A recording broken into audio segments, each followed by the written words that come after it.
로 한번 넘어가겠습니다. 자, 이 검찰이 어제 김건희 여사를 소환 조사를 했습니다. 뭐 아주 굉장히 아마 내부적으로 여러 가지 아마 논란이 있었던 것 같습니다. 자, 우선 지금 이제 도이치모터스 사건, 그다음에 네. 이제 명품백 사건 뭐 두 가지인데 아마 이제 명품백 사건은 수사를 어제 하는 게 합의가 안 됐다가 현장에서 합의가 됐다는 이야기가 있어요. 자, 근데 이제 왜 그러면 보고를 안 했냐? 검찰총장에게. 도이치모터 사건은 옛날 추미애가 당시 윤석열 검찰총장의 어떤 수사 지휘권을 박탈했기 때문에 지금 총장한테 보고할 수 없다. 이렇게 지금 중앙지검 이야기하고 있습니다. 예. 뭐 여당에서 그렇게 이야기를 하고 있고요. 그런데요, 지원님, 예. 이게 그러면 이거 현 정부 들어서서 이 수사 지휘권 이거 복권시킬 수 있는 거 아니에요? 왜 안 했죠? 그건 충분히 시킬 수 있었고 또 그래서 이원석 총장이 그 박성재 법무부 장관에게 몇 차례나 그 수사권 내가 지휘할 수 있도록 그거를 좀 정상화 시켜달라 네. 이런 건의를 했는데 좀 기다려봐라 했는데 다 묵살됐다. 네. 다 묵살됐다. 근데 그거는 이제 법무부 장관의 뜻이라기보다는 이제 대통령실의 뜻이라고 봐야 되지 않을까 싶습니다. 그래서 이 도이치모터스 수사 지휘권을 행사하지 못하는 검찰총장, 문재인 정권 때 만들어진 건데 그게 윤석열 정권 들어와서도 쭉 이어지는 상황이었어요. 근데 저는 그것도 문제지만 네. 이게 도이치모터스 사건 플러스 명품백 사건을 같이 한 거 아닙니까? 네네. 근데 오늘 그 MBN인가 어디서 그 검찰 측 그 중앙지검의 해명이 거짓부렁이었다. 그래요? 그게 뭐냐면은 도이치모터스 조사만 하기로 김건희 여사를 대면 조사를 시작했다가 막판에 명품백도 하죠 해갖고 거기서 그 번개로 이루어진 거다. 네. 그 현장에서 그렇게 얘기했죠. 번개로 이루어진 거다. 그래서 검찰총장에 대한 보고가 늦었다. 뭐 하는 게 중앙지검의 해명 아닙니까? 어제 뭐 11시 반에 보고했다는 거 아니에요? 네, 근데 그 MBN이 그 단독 보도하고 있던데 보니까 이미 그것도 다 세팅이 된 거다. 당연하겠죠. 제가 볼 세팅이 때 된 뭐 거다. 어떻게 현장에서 그 즉석 뭐 요새 뭐 즉석밥이 유행이라지만 즉석밥도 어디 저기 편의점에서 사고 와야지 뭐 즉석밥을 먹을 네. 거 아닙니까? 예? 그러니까 근데 그 MBN 보도가 저는 맞는 것 같아요. 어떻게 그 현장에서 그 예정에도 없던 게 그냥 딱 이루어진다? 그거는 좀 아닌 것 같아요. 자, 뭐 이원석 총장에 대한 뭐 여러분들의 호불호가 있는 건 잘 알고 있습니다. 자, 그런데 저는 좀 원칙을 이야기를 할까 합니다. 그 뭐냐면 만약에 이 윤석열 대통령이 지금 이원석 총장의 지위에 있었다면 어떻게 처리했을까요? 제가 그걸 좀 묻고 싶습니다. 참 우리가 윤석열 대통령이 검찰총장 시절에 그 추미애와 어떤 박범계 그 온갖 탄압에도 불구하고 꿋꿋하게 검찰의 어떤 공정과 중립 또 법치주의를 해왔던 거 거기에 많은 국민들이 정말 열광했고 그런 어떤 토대 위에서 결국 이제 대통령까지 올라온 거 아니겠습니까? 자, 그렇다면 만약에 윤석열 검찰총장이 당시에 이성윤 중앙지검장이 이런 소환 사실에 대해서 보고도 안 하고 만약에 독단으로 했다. 그러면 과연 윤석열 총장은 그래 뭐 알아서 해라고 했을까요? 아니죠. 저는 그걸 좀 물어보고 싶어요. 아닐 거라고 봅니다. 그래서 이것도요, 우리 모든 거를 다 떠나서 공정과 상식이라고 하는 윤석열 대통령의 후보 시절의 그 정신으로 이게 판단을 해야 된다고 보는데 설령 중앙지검장의 그 해명이 맞다고 치더라도 도이치모터스 사건에 대한 것은 그렇다 쳐도 그렇다고 해서 수사지휘권이 없다 해서 저거를 언제부터 여사님을 어디서 어떻게 조사하겠습니다. 보고할 의무는 없지만 보고할 수도 있는 거 아닙니까? 그럼요. 보고한다고 해서 누가 뭐라고 그럽니까? 네. 그러니까 우리가 이거 참고하십시오. 제가 무슨 일을 하는데 현종님하고 직접적인 연관은 없어요. 그렇지만 뭐 간접적인 또 연관도 있고 이거 현종님이 참조하시면 좋을 것 같으니까 이거 참조하십시오. 이런 일이 많잖아요, 우리가. 그렇죠. 근데 지금 검찰총장이라는 지위는 지금 제가 말씀드린 거 그 이상 아닙니까? 어떻게 맞습니다. 보면. 네. 검찰의 수장이 역대 최초의 현역 영부인 대면 조사를 모르고 있었다. 10시간 동안. 이게 좀 문제라고 봐요, 저는. 네. 그러니까 이원석 총장이 뭐 잘했다는 문제가 아니라 검찰총장이 지금 현직에 있는 상황에서 이거야말로 하극상이거든요. 저는 그렇게 봅니다. 어떻게 중앙지검장이 정말 이 사상 처음으로 현직 영부인을 소환해 조사를 하는데 그 사실을 검찰총장과 대검이 아무도 모르고 있었다? 이게 과연 정상인 나라에서 있을 수 있는 일입니까? 그리고 만약에 이게 예를 들어서 정말 이 윤석열 당시 검찰총장이 계셨다 그러면 이렇게 가만 놔뒀을까요? 저는 이거는 상상할 수가 없는 일이에요. 그러니까 이게 지금 솔직히 이게 참 저희가 뭐 비판하기도 좀 합니다만은 그러나 이게 지금 김건희 여사 문제 관련해서는 계속 처음에 발생부터 지금까지 제대로 된 대처를 하지 않음으로 인해서 별로 문제가 안 되는 것들을 계속 문제가 지금 키우고 있다. 저는 그런 느낌을 지울 수가 없습니다. 예. 한번 생각해 보십시오. 명품백 문제도 그때 뭐 이야기하고 사과하고 넘어갔으면 누가 뭐라고 그러겠습니까? 도이치모터스 사건 그것도 말이죠. 저 사실 이거는 예를 들어서 문재인 검찰에서 무혐의로 했다가 현 정부 들어오면서 뭐 하지 않은 거 저는 그 책임 한번 물어야 된다고 봅니다. 왜 결론을 내리지 않았는지.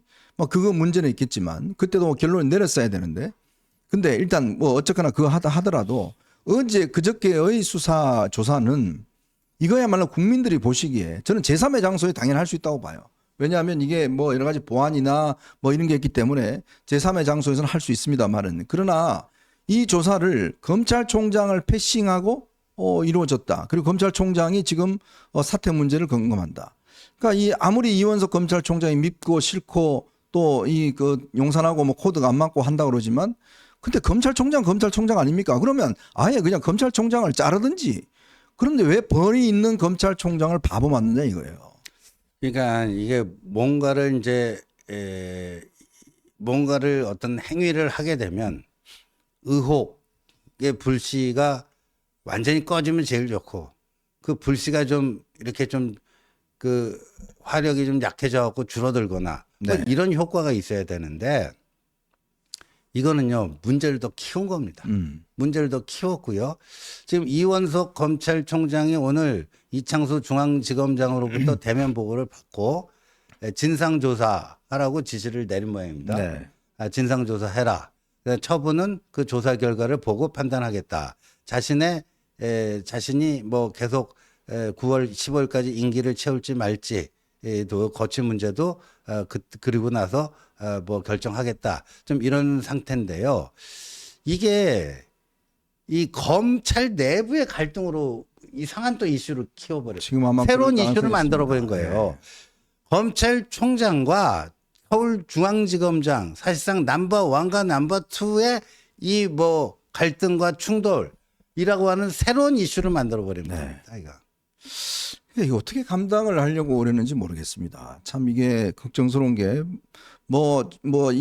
저희 비판에 대해서 뭐 좀 반론도 계시지만 그러나 우리가 이런 문제를 비판하지 않으면요.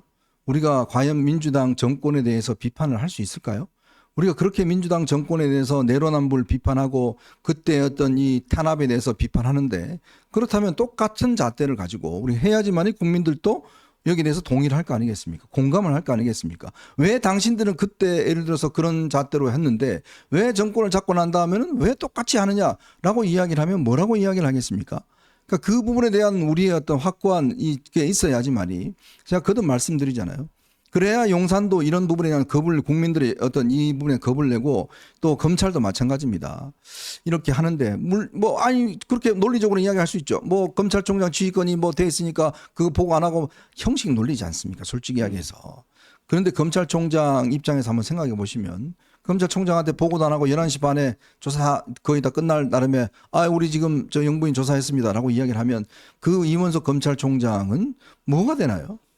저는 참 이게 문제를 뭔가 이렇게 매듭을 짓고 해결을 해 나가야 되는데 계속 문제를 뭔가 새롭게 만들어 나간다는 느낌을 지울 수가 없어요. 그리고 또 이제 뭐 어떤 언론의 그 보도에 따르면 이창수 중앙지검장이 이원석 총장을 패싱한 이유가 사전에 보고했다면 장소 문제 가지고 그게 안 된다라고 뭐라 그래요. 그 도이치모터스 그거는 수사지휘권이 없으니까 모르겠지만 사전에 그 보고를 하게 될 경우는 검찰 청사에서 해야지 제3의 장소 이런 데서 안 된다. 이런 식으로 반대를 할 것 같아서 자기가 일단 사고를 치고 저지르고 여사 대면 조사를 그래도 그 성사시키는 것이 상당한 진전이기 때문에 네. 그렇다. 뭐 이런 지금 해석도 나오고 있는데 네. 그게 이게 조직이 만약에 예를 들어서 대통령이 그렇게 하지 않을 것 같아서 밑에 있는 국무총리가 알아서 사고치고 했다 그러면 대통령이 가만히 계시겠습니까? 네? 그 조직이라는 게 체계가 있지 않습니까? 왜 대통령이 있고 국무총리가 있고 비서실장이 있고 다 있겠습니까? 비서실장이 대통령 허락 없이 그렇게 해나 사고 쳐놔놓고 아이고 나중에 뭐 하겠다 이렇게 하면 대통령이 가만히 계시겠습니까? 역지사지를 해야 된다는 이야기예요. 제 이야기는. 이게 국민들이 지금 이 문제에 대해서 벌써 한참 됐습니다. 이제 계속적으로 이게 이 문제에 대한 해결 때문에 스트레스 많이 받으시고 이게 국정에 진짜 굉장히 중요한 지금 문제가 돼버렸지 않습니까? 야당은 지금 특검한다고 저러고 있죠. 예? 이게 지금 한 발짝도 못 나가고 있죠. 지금 대통령 지지율은 뭐 그렇게 계속적으로 이 30%에서 잡혀 있죠. 자, 그러니 이걸 어떻게 하든지 간에 뭔가 좀 돌파를 해야 되는 상황 아니겠습니까? 끌려가지 말고 적극적으로 공세적으로 해야 되는데 그러려면 좀 더 정당한 떳떳한 방법을 통해서 뭔가 하면 문제가 풀려지고 저희 같은 사람도 말하기가 편하잖아요. 근데 왜 이렇게 자꾸 꼬이게 일을 저는 하는지 참 기가 막힙니다. 이렇게 하면 진짜 야당한테 또 빌미를 주는 거고 또 야당이 이 부분을 가지고 또 공격을 할 겁니다. 네, 언제까지 이렇게 우리가 이 문제에 발목을 잡혀요? 지금 보십시오. 지금 미국 대선 저러고 있죠.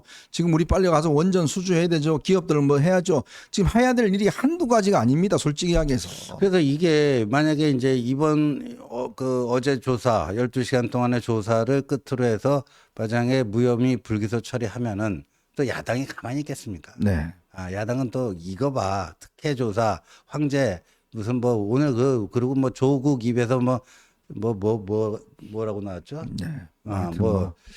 예, 거의 뭐 여제가 저기를 받은 것이다. 측천무 얘기까지 참 나오고 그랬어요. 그래서 이래 가지고 오히려 그 김건희 특검법의 땔감을 더 확보해주는 이런 또 우를 범하는 건 아닌가 그런 걱정도 됩니다. 네. 참 이게 참 이게 모든 게 그렇습니다. 국정에 뭔가 해결을 하는 어떤 이제 쪽으로 움직여 가야 뭔가 이제 좀 돌파구가 열리는데 자꾸 이렇게 어떤 면에서 보면 이 용산에 계신 분들이 문제를 지금 풀어가는 게 아니라 자꾸 이렇게 문제를 꼬여가는 방법으로만 검토를 하고 계시니까 제가 참 이해를 할 수가 없습니다. 최근에 민정수석도 새로 만들어졌잖아요. 그러면 국민들이 여론을 든다고 그랬지 않습니까? 국민 여론 정말 듣고 계신지 모르겠습니다. 여론을 듣고 보고 정무적 판단을 내려서 이게 해야 될지. 지금 더군다나 이 윤 대통령 검찰 출신입니다. 근데 검찰을 저렇게 지금 형해화시켜버리면 본인이 제일 잘할 거 아니겠습니까? 그런 부분에서 참 너무 안타깝고 이게 일이 좀 더 앞으로 더 꼬일 수 있겠다라는 느낌을 정말 지울 수가 없습니다. 제발 좀 귀를 여시고 좀 듣고 해야지만이 우리 지지자들도 힘이 나고 뭔가 해결을 하기 위한 좀 뭔가 으쌰으쌰하지 않겠습니까? 이렇게 계속 문제를 꼬이게 만들고 문제를 자꾸 만들어내면 참 저희들도 힘들고 이거를 뭐 이야기하는 참 모든 국민들이 보시기에 참 저는 너무 안타까운 생각이 많이 든다라는 생각에서 이런 말씀을 드리는 겁니다.